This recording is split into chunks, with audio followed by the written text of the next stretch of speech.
Je zhruba 5 ráno a my už jsme půl hodiny na výstupu na Glen Pass. Ten by měl být někde tamhle. Zatím to docela jde. Se včerejším Forestrem se to srovnat nedá, i když měl jsem takové chvilky, jsem si říkal, hlavně nespadni do toho jezera.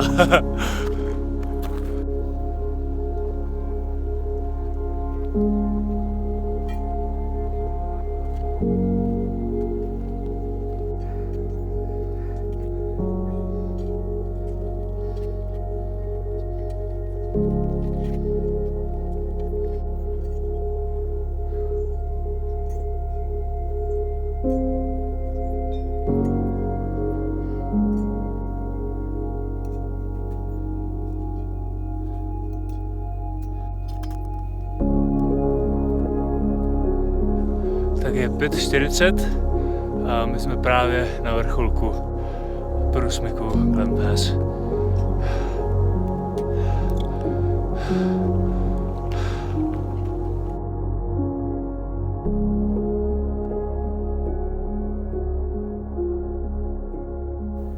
Stále scházíme z průsmyku Glen Pass tamhle nahoře a možná vidíte ty lidi. Já jsem se právě přesvědčil, jak je důležité mít ICEX neboli cepín, protože tady u těch kamenů to Bartovi z Belgie asi uklouzlo. Cepín neměl ho v ruce, měl akorát trekové hulky, spadl a padal celou dobu až tady k těm kamenům. Naštěstí se zastavil těsně před nima a vypadá to, že nemá nic zlomeného, takže pokračuje dál někde před náma teďkon, se sbíral se a pokračuje v treku, ale teda, když jsem to viděl, tak mě úplně mrazilo. Tady můžete vidět, jak ty svahy jsou strašně prudké. Ještě pořád někde nahoře jsou lidi. Jo, vlastně Bart padal odsud takhle dolů, jako fakt mě úplně mrazí, když se na to vzpomenu. Bylo to podobné, jako když se vyseká lyžař na skokanském můstku, něco tak podobně to vypadalo.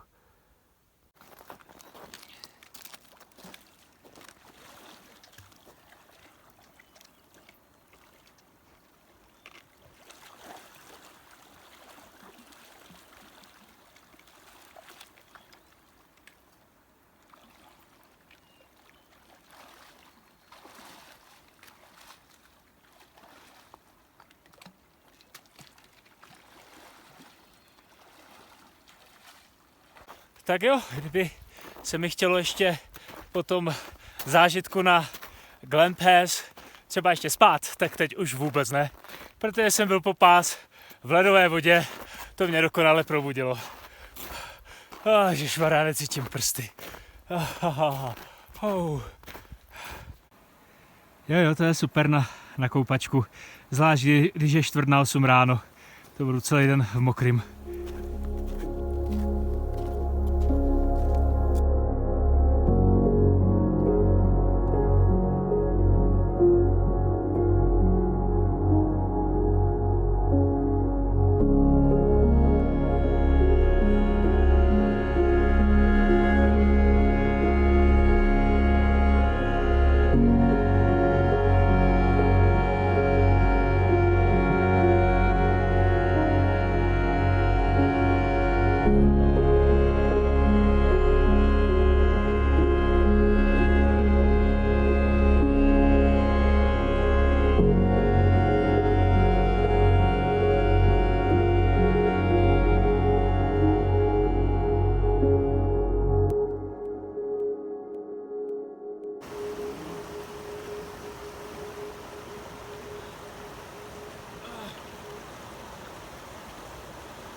Přestudený.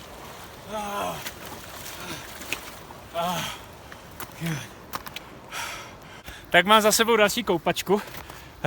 Tentokrát té vody tam bylo ještě víc.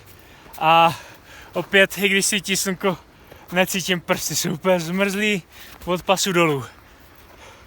Tak sníh už je strašně rozbředlý, takže to úplně brutálně klouže i s tím cepínem.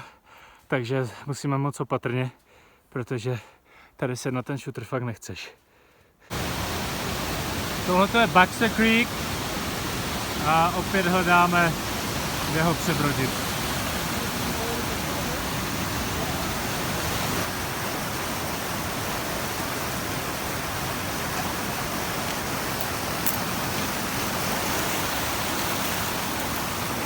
Já jsem před chvílí přebrodil Baxter Creek. Společně jsme hledali snad čtvrt hodiny nejlepší místo, kde nebyl tak silný proud. Já jsem šel první.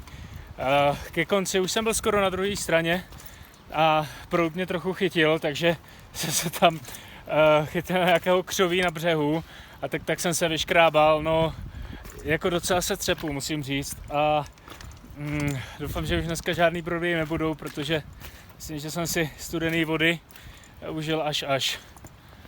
Takhle za normálních okolností vypadá trail ve Sierrách. Žádný sníh, žádná voda, krásná ušlapaná cestička. Tak přísahám Bohu, před asi 5 vteřinama jsem mluvil o pěkném trailu a už jsme zase ve vodě.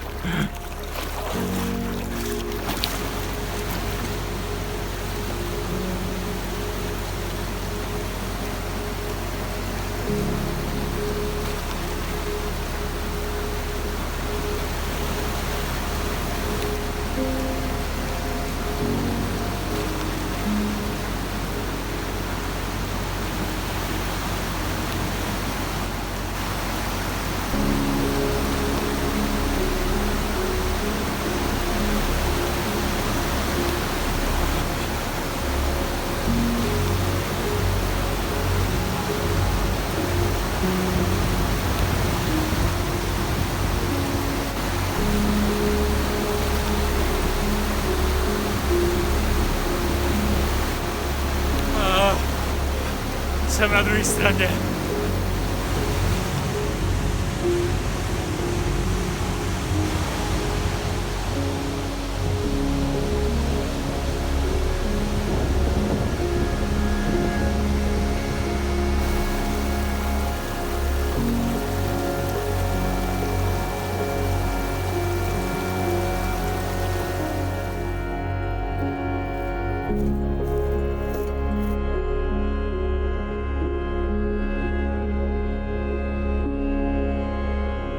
Právě jsem ušel 800 míli. Uhu! Tak tohle je White Fork Creek. My jsme tady skoro hodinu, hledáme, kde to přebrodit a nenašli jsme nic lepšího než tady ty klády, které ale vůbec nejsou stabilní, takže asi ne. No, tak jsme se až na jednoho shodli, že přes poleno to asi nepůjde, takže vymýšlíme, co dál, jestli to obejít vrchem nebo počkat do rána. Bože, já vypadám jak Trautenberg. Teda Krakonoš. Po dlouhých úvahách jsme se nakonec rozhodli, že půjdeme nahoru proti proudu. Zkusíme najít nějaké místo, které bude lehčic přebroditelné, protože tady jsme usoudili, že buď se nám to podaří přejít přes tu kládu, anebo prostě umřeme, protože když jsme spadli do ty řeky, tak to je zaručená smrt. Tak jsme tady víceméně uvězněni, protože nejde přebrodit řeku, nenašli jsme žádné místo, kde by to šlo. Teď jsme nad řekou, čekáme na 2 lidi, kteří šli ještě výš proti proudu, jestli něco nenajdou. Problém je ale ten, že pokud tam přebrodí tu řeku, tak z druhé strany je velmi těžké se dostat zpátky dolů. Takže to vidíme dost blbě. Vypadá to, že tady strávíme noc a budeme doufat, že ráno hladina bude o něco nižší a pokud nebude, tak fakt nevíme, co budeme dělat. Hrozí, že se budeme muset vrátit zpátky, což by znamenalo přejít znovu Glen Pass, což já osobně si nedovedu představit. Takže budu doufat, že se hladina během noci o něco sníží, že to nahoře zmrzná, že poteče méně vody. Uvidíme, no, ale je to pěkně na pytel, protože už mi dochází jídlo. Už teď mám jídla tak na to, abych došel tam, kam chci dojít. Kdybych se měl vracet, tak si nejsem úplně jistý, jestli mi jídlo vyjde až do města. Spíš asi ne. Krásný dobrý večer, tak vás zdravím ze stanu. Mám úplně luxusní výhled a nemůžu se dočkat, až bude noc, protože uvidím nad sebou oblohu. Je nás tady strašně moc, je nás tady asi 15 a není tady místo na kempování. Všude jsou tady šutry nebo řeka. Takže jsme vedle sebe naskládaný jak sardinky, jenom komárek nemůže spát pod čirákem, takže si postavil aspoň tropiko, aby na něj nelezli brouci. Jinak všichni opravdu doufáme, že zítra se nám podaří tu řeku přebrodit, protože prakticky není jiná možnost. Hodně lidem dochází jídlo, nejenom mě, takže pevně věříme, že budeme moct pokračovat. I tak se trošku obávám, že nebudu moct dojít do průsmyku tam, kde jsem chtěl, opustit Sierru, což je takzvaný Bishop Trail Pass, a budu muset Sierru opustit o něco dřív, protože říkám, nemám jídlo, takže nemůžu pokračovat. A po dnešku mám opět takové zase nápinky, že bych tu Sierru možná přeskočil, protože se mi to zdá všechno strašně komplikované, ale uvidíme zítra.